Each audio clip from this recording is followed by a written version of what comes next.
Hello दोस्तों, स्वागत है आप सभी का इस सेशन में। This session is part of our 10 minute a day series for the CIB exam and today we are discussing a very important topic. यहाँ पर बैंक फाइनेंशियल मैनेजमेंट मॉड्यूल है, चैप्टर 6 एक्सटर्नल कमर्शियल बोरिंग्स, उसका operational guidelines पर हम discussion कर रहे हैं।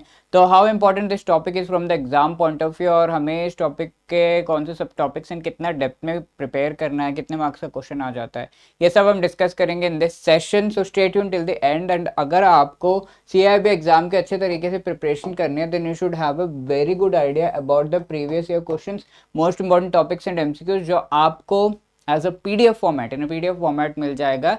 आप उसे डाउनलोड कर सकते हैं by clicking the link given in the description. तो ये टॉपिक किस तरीके से important exam point of view से, एक्चुअली कुछ क्वेश्चंस आ जाते हैं, not so many but few questions come, so we should be preparing this.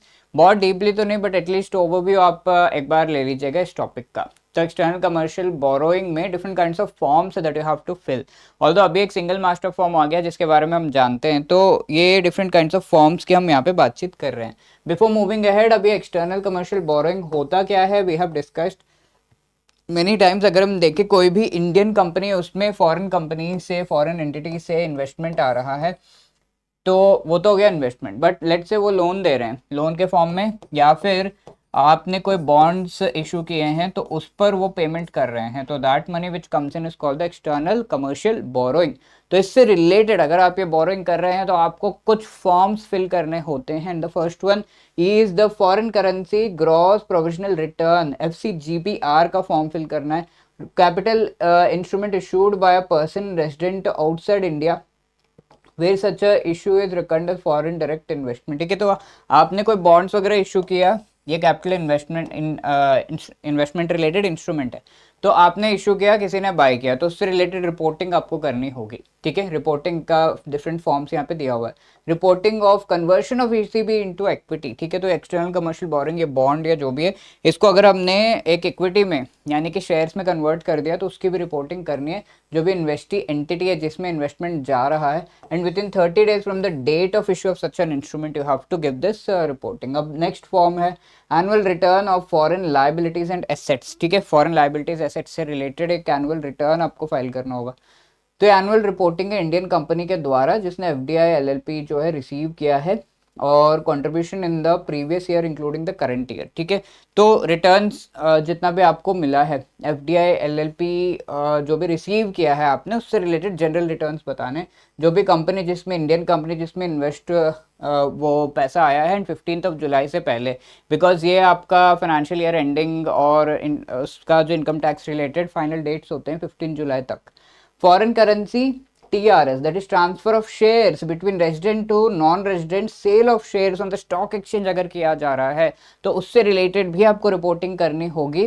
तो रेजिडेंट ट्रांसफर, ट्रांसफरी जो भी है, और ये नॉन रेजिडेंट का रेस्पॉन्सिबिलिटी मेनली होता है कि ये शेयर्स से रिलेटेड इन्फॉर्मेशन रिपोर्ट करे टू RBI। ठीक है, transfer of cap with in 60 days of transfer of capital. ठीक है, आपने पैसा ट्रांसफर किया, उसके 60 days के अंदर अंदर आपको रिपोर्ट कर देना है to the specific entity. Next is the employ stock option. तो ये stock option to a person जो इंडिया से बाहर है, उसको कोई कंपनी जो एम्प्लॉय है उसे स्टॉक ऑप्शन दे रहे हैं। तो जो भी इंडियन कंपनी जिसने इशू किया 30 days के अंदर अंदर from the date of issue has to report to the RBI। ठीक है, तो ये सारे आपके डिफरेंट काइंड्स ऑफ रिपोर्टिंग से रिलेटेड रूल्स एंड नॉर्म्स है। अब FCGPR जो आपका फॉर्म है, ग्रॉस प्रोविजनल रिटर्न, इसमें needs to be submitted in dash time frame from the date of issue of the capital instrument. इसका आंसर आप लोग देंगे in the comment section. Let us see who gives the right answer. Apart from that, ये question पिछले session में पूछा होता, which among the following form is available on the firm. Single master form में क्या क्या अवेलेबल है? FCGPR, FCTRS, transfer of shares in LLP, तीनों ही अवेलेबल है, so D should be the right answer over here.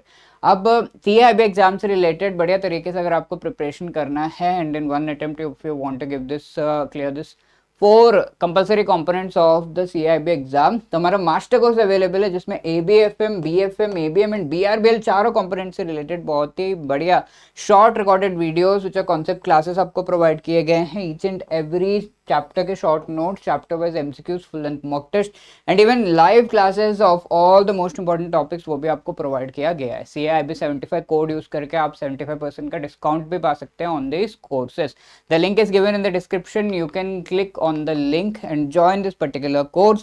If you have any other queries, call us on this number or drop a mail at hello@edutap.co.in. So wishing you all the best for your preparation and अच्छे से prepare करिए, cab exam काफ़ी near है, so please do it well. Thank you so much.